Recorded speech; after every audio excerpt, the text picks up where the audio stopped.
How to fix the application was unable to start correctly 0xc0000005 error in Windows 11, 10, 8 or 7.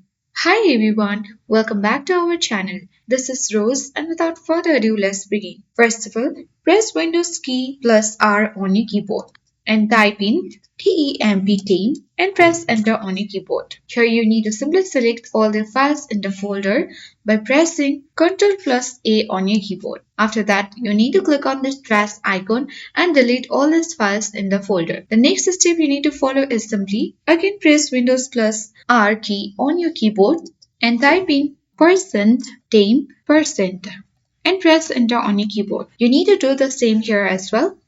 You need to press Ctrl A to select all these folders or files, and after that you need to click on this trash icon and delete all this permanently. Again you need to press Windows plus R key on your keyboard and type in preface and click on OK button.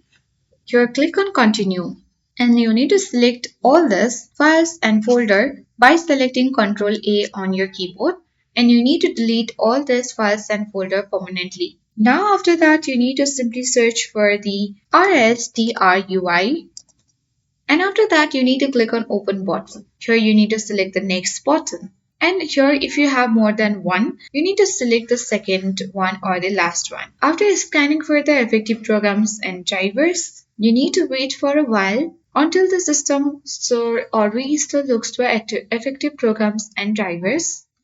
And then you need to simply click on OK button if you do not get any of this. Click on finish and then click on yes button, and this will restart your PC. And after that you can easily go to the Windows search icon again and search for command prompt. Open it and type in sfc space /scan now and press enter on your keyboard. Once you have followed this step, you will successfully fix the application was unable to start correctly errors in Windows 11, 10, 8 or 7. I hope this guide was helpful. If it was, then do like, share, comment and don't forget to subscribe. Thank you for watching and I'll see you in the next video.